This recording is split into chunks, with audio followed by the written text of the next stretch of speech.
নমস্কার, আমি রিম্পা। কেমন আছেন সবাই? আশা করছি সবাই খুব ভালো আছেন, আর আমরাও ভালো আছি। আমার আরও একটি নতুন ভ্লগে আপনাদের সবাইকে স্বাগত জানাই। এখন সকাল 6টা বাজে এবং সেই সাথে সকালবেলা ঘুম থেকে উঠে পড়েছি আজকে অনেক তাড়াতাড়ি। অন্যান্য দিনে 6:30 পৌনে 7 এরকম বেজে যায়, তবে এখন যেহেতু সোনার স্কুল চলছে তাই জন্য একটুখানি তাড়াতাড়ি উঠতে হচ্ছে। স্কুল মানে পরীক্ষা চলছে আসলে, আর তার উপরে শাশুড়ি মাও নেই, তো সকালের বাসি কাজটাও সারতে হবে, তাই তাড়াতাড়ি করে উঠে পড়েছি। কালকে আর রাত্রেবেলা উপরে ঘুমাইনি, এই ঘরটাতেই ঘুমিয়ে পড়েছিলাম। তবে এই ঘরটাতে ঘুমোতেও আবার যেন কেমন লাগে, কেননা এখানে ঠাকুর রয়েছে, তো আমরা কখনোই এই ঘরটায় ঘুমোই না ওই কথাটা ভেবেই। আবার মাঝে মধ্যে ঘুমিয়েও পড়ি যে ঘুম চোখে সিঁড়ি দিয়ে আবার নেমে আসবো, তার থেকে এখানেই ঘুমিয়ে পড়ি, না হয় সকালবেলা উঠে বাসি কাজটা সারতে সুবিধে হবে। তো যখন যেমন মনে হয় করে ফেলি, আবার কখনো কখনো ইচ্ছে যায় না এই ঘরে ঘুমোতে। রাত্রেবেলা শুয়ে শুয়ে ভাবছিলাম যে উপরে চলে গেলেই হয়, তারপরে আবার সকালের কথাটা চিন্তা করে এখানেই রয়ে গিয়েছিলাম। আগের দিনকে ভিডিওটি দেওয়ার কথা ছিল কিন্তু আর দেয়া হয়নি। তো অনেক কিছু কাজের চাপ একসাথে এসে গেছে, তার উপরে সোনার এখন যেহেতু পরীক্ষা চলছে তো ওইটা আবার এক্সট্রা চাপ হয়ে গেছে, তো সেই জন্য আর ভিডিও এডিট করে আমি উঠতে পারিনি, তাই জন্য দেয়া হয়নি। আর এই যে ঘুম থেকে উঠে আগে ঝাঁটাটা দিয়ে নিচ্ছি, এই ঘরটা ঝাঁট দেবো এবং সেই সাথে উঠোনটাও ঝাঁট দিয়ে নেব। তো সেগুলো করার পর আজকে জামা কাপড়টা চেঞ্জ করব, আজ আর স্নান করব না, কেননা স্নান করতে গেলে আবার পুজো করতে হবে, পুজো করতে গেলে আবার ঘরটিও মুছতে হবে। তো সংসারের কাজগুলো একটার সঙ্গে একটা যেন জড়িয়ে থাকে, তাই না? সম্পর্কগুলো যেমন আমাদের একে অপরের সঙ্গে জড়িত, কাজগুলো যেন ঠিক একে অপরের সঙ্গে জড়িত। তো যাই হোক, তো সেই জন্যই আর এত কিছু যদি করতে যাই দেরি হয়ে যাবে, এখনও সোনাকে তোলার আছে, তাকে পড়ানোর আছে, তো সেই জন্যে আর সেসব দিকে যাচ্ছি না। এই তো ঘরটা ঝাড় দিয়ে ফেলেছে, এবারে মাটির দুয়ারটা একটুখানি ঝাড় দেব, দিয়ে তারপরে উঠোনটা ঝাড় দিয়ে দেব। আর বাসন তো আগের দিনকে মেজে রেখেছি, তো বাসন মাজার গল্প তো সকালবেলা থাকবেই না। আগের ভিডিওতে একটা দিদিভাই প্রশ্ন করেছিলেন যে আমার ছেলে আর কিছু করে কি না পড়াশোনা ছাড়া। তো এখন আপাতত পড়াশোনাই করছে, পড়াশোনা ছাড়া আর তো কোনো কিছু করে না। আর কোনো কিছু করানোর দিকে যে আমাদের তেমন ইচ্ছে আছে বা ইন্টারেস্ট আছে সেরকম কিছু নয়। আর তাছাড়া গ্রাম্য এলাকার দিকে কোনো কিছু এক্সট্রা বাচ্চাদেরকে শেখানোর মতো ভালোটা থাকে না, থাকে হয়তো, কিন্তু ভালোটি যেমন মানে মনের মতন হয় না, তো তাই জন্যে নিয়ে যাওয়া হয়নি কোথাওই। তো আঁকা শেখার কথা ওকে বলেছিলাম, তো ওর তেমন একটা ইচ্ছে যায়নি, তেমন ইন্টারেস্ট ওর নেই আঁকা শেখাতে, তাই জন্য আর আমি চাপ দিইনি। এখন তো চাইছি যে পড়াশোনাটা একটু ভালো করে করুক, তারপরে যদি ও কিছু শিখতে চায়, কোনো কিছু ইচ্ছে হয় তবে ও করবে। তবে ওর যেদিকে নেশা রয়েছে সেটা হচ্ছে কম্পিউটার। তো কম্পিউটার মাঝে মধ্যে বলে যে কিনে দাও একটা, তো বাচ্চা ছেলে বোঝে না এত টাকা পয়সা কোথায় বা পাবো, বললেই তো আর কেনা যায় না, তাই না?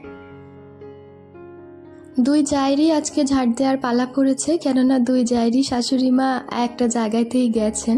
তো আমাদের একটা পিসি শাশুড়ি মা রয়েছে, ওনার বাড়িতে একটু অনুষ্ঠান আছে, একজন মারা গিয়েছেন, তো তারই শ্রাদ্ধ, তো সেই জন্যই সেখানে গেছেন।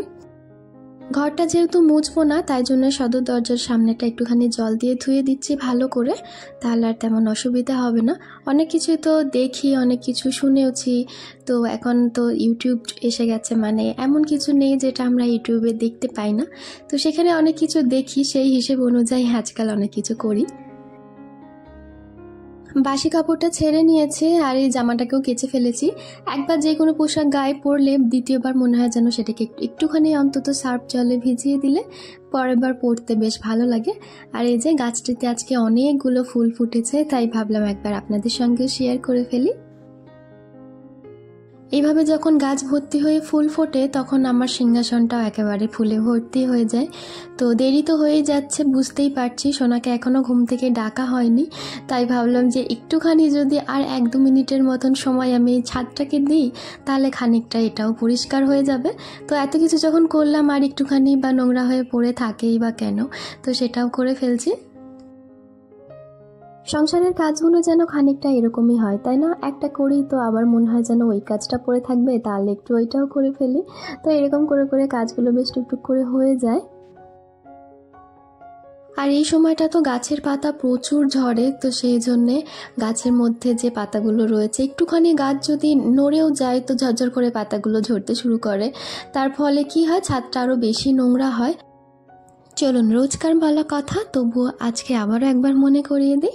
আর আজকের ভিডিওটি আপনাদের কেমন লাগলো অবশ্যই একটি কমেন্ট করে জানাতে ভুলবেন না। যদি ভালো লেগে থাকে তাহলে প্লিজ একটি লাইক করে দেবেন। আর আপনি যদি আমার চ্যানেলে নতুন হয়ে থাকেন চাইলে আমার চ্যানেলটিকে সাবস্ক্রাইব করে রাখতে পারেন। আর যারা যারা কাজটি অলরেডি করেছেন তাদেরকে অসংখ্য ধন্যবাদ। একটা দিদিভাই বলেছিল কিউএনএ একটা ভিডিও করতে, তো আপনারা কোয়েশ্চেন করুন, আমি নিশ্চয়ই কিউএনএ ভিডিও করব। তবে সেরকম তো কোয়েশ্চেন আমার মনে হয় না হবে বলে, তো তাই জন্য আমি আর কিউএনএ ভিডিওটা দেখে এগোই না। আপনারা যখন যখন যা কিছু প্রশ্ন করেন সেগুলো তো আমি এই ভিডিওতেই উত্তর দিয়ে দিই। তো পরবর্তীকালে যদি মনে হয় কিউএনএ ভিডিও করার দরকার রয়েছে, প্রশ্ন অনেক এসে যাচ্ছে, তো সেই সময় কিউএনএ ভিডিওটা করা উচিত। এমনি একটা দুটো প্রশ্নের জন্য কিউএনএ ভিডিও করে তো লাভ নেই, তাই না? শীতটা তো চলেই গেছে, তো সেই জন্যই আর চাটা খাওয়ার দিকে অতটা নেশা নেই। তো আজকে দেখছি কালকে সোনাকে দুধ দেওয়া হয়নি। আসলে উল্টোপাল্টা খেয়ে নিলে তাকে আর দুধটা আমি দিই না, কেননা সেটা তার জন্যই ক্ষতিকর হয়।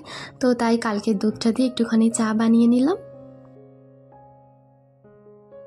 মাঝে মধ্যে ভাবি যে এই যে সকাল করে উঠলাম এতে কিন্তু কাজের অনেকটা সুবিধা হবে, কাজ বাজ তাড়াতাড়ি হয়ে যাবে, কিন্তু সেরকম কোনো কিছুই হয় না। কেননা যেহেতু ওই যে বললাম না, একটার সঙ্গে একটা কাজ বাঁধা থাকে, তো কোনো কিছু না শেষ করে আমি আর একটা কাজে হাত দিতেই পারি না। এই যে সোনাকে আমি স্কুলে দিতে গেলাম, গাড়িতে তুলতে গেলাম, তারপরে এসে স্নানটা সেরে পুজোতে হাত দিয়েছি।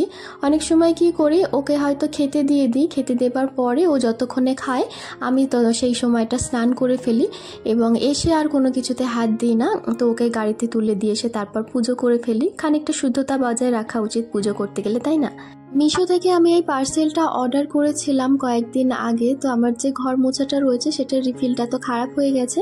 যখন কিনেছিলাম তখন 3খানা ওটার সঙ্গে দিয়েছিল, তবে তারপরে সেগুলো যে খারাপ হয়ে যাওয়ার পর আমি দোকানে দেখেছিলাম, তো দোকান থেকে আমি পাইনি, তাই জন্য মিশো থেকেই অর্ডার করেছি। আর এটার প্রাইস নিয়েছিল যত সম্ভব 200 সামথিং নিয়েছিল, 217-18 টাকার মতো নিয়েছিল। 3টে রয়েছে, তবে প্রচণ্ড পাতলা ধরনের।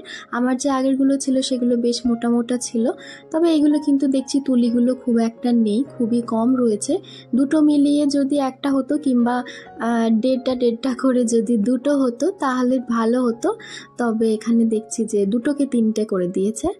যাই হোক, প্রাইসটা অনেকটাই কম এবং যেহেতু দোকানে পাওয়া যায় না তো অনলাইনে ভরসা, কিছু করার নেই, তবে কাজ চলে যাবে। সাথে এরকম একটা কার্ড দিয়েছে যেখানে আবার ক্যাশব্যাক অফারও চলছে, তো আমি ওনাদেরকে হোয়াটসঅ্যাপ করেও দিয়েছি। 5 স্টার দিতে হবে প্রোডাক্টে, আর যে ডেলিভারি দিতে এসেছিল তাকেও 5 স্টার দিয়ে দিয়েছি।